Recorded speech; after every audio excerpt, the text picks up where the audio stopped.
Hi everybody, welcome to the Film Fan Club. Sam Carrico here, and we're finally back talking about Season 2 of Netflix's hit series, The Crown. Here's our review of the first 3 episodes.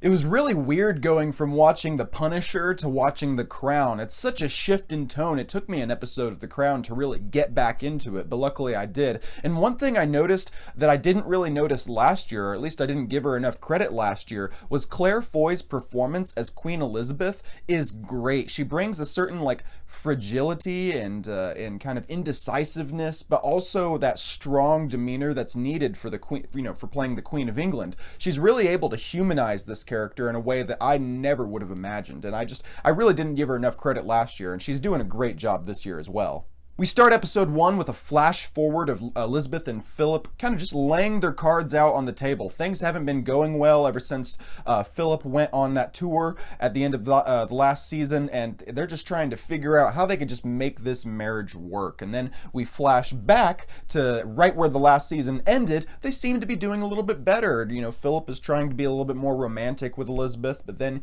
he does eventually get sent away on his voyage. Matt Smith's performance here is really good as well. There's this really intense scene where he's on the ship out in the ocean, and he's getting interviewed by this person where he met just kind of at a stop somewhere, and she starts kind of getting into his childhood and prying at it, and you kind of see some of the hurt and the pain behind Philip, which kind of just gives us a little bit of an insight into the way that his character and why his character acts the way that he does when we see him in this series, and the way that Matt Smith is able to play that scene and play that kind of vulnerability that we haven't seen from Philip in the last season. I think that he's done really well too. I don't remember praising Matt Smith or anything, but man, he's really stepped it up a notch this year. Meanwhile, the new Prime Minister, Anthony Eden, has done a terrible job replacing Winston Churchill. There's this problem with the Suez Canal and this President Nasser, and I did some research, and all this stuff is just really fascinating to know that this show is based on true events. This is stuff that really happened. A lot of it is really well documented, so just getting to see the true story behind what happened is really interesting, and the way that this show plays it up and just turns it into a drama is really well done. But man, this new Prime Minister, Eden, I want Winston Churchill back, honestly. He was a problematic person in general, Winston Churchill, but man, in terms of comparing him to Eden, I'll take him over Eden any day, because it just seems like he's just like a bumbling mess getting into this war, and the way that they play it, he's like, this war is going to be quick, easy, and I'm going to take care of it, and in the very next episode, it's like, this war has gone terribly, it has gone so long, people hate it, people hate me, and it's just, he seems like he just gets played by a fiddle by my boy Qyburn from Game of Thrones, who is a member of the party in this series, and he eventually becomes the new Prime Minister by the end of episode 3, and I really like that Qyburn, like in Game of Thrones, he seems to have this kind of master plan. He backed the war at the beginning, then strategically flipped and was against the war and became one of the most vocal opponents against the war, and eventually became the head of the party and replaced Eden as Prime Minister. But again, Elizabeth, she's not going to have any of that shit. She's the Queen of England, and she's going to remind him. In episode 2 or 3, I think, we meet this girl who's trying to divorce her husband, and we find out that her husband is the private secretary for the Duke, played by Matt Smith. And she wants a divorce because of the infidelity that her husband has committed while he was abroad with Matt Smith. So she's trying to find out a way to divorce him. She's trying to find proof of this infidelity, and she gets this letter, basically, that her husband has written detailing all the escapades, all the sexual exploits and stuff. So this kind of creates a huge rift. I was wondering where this storyline was going to go. I'm like, why are we just following some random lady trying to divorce from her husband? But the way that it snowballs and becomes this giant thing that could cripple the crown, it could cripple the monarchy.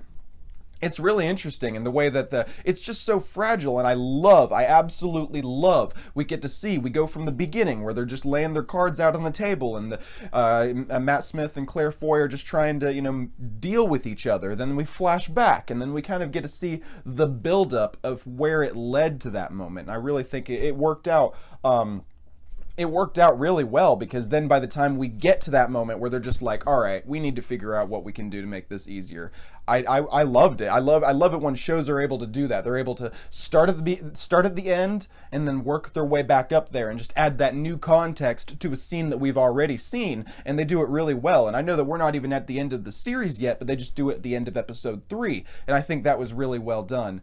We finally get to see Matt Smith. He complains about not having enough power, so now he's officially like coronated as a prince, and it kind of feels reminiscent of the end of season 1, where Elizabeth is just, she's fully become this Queen of England, this larger than life character, and now Philip has that kind of same moment for him here, and they're both standing next to each other, and it zooms out, and they just feel so powerful.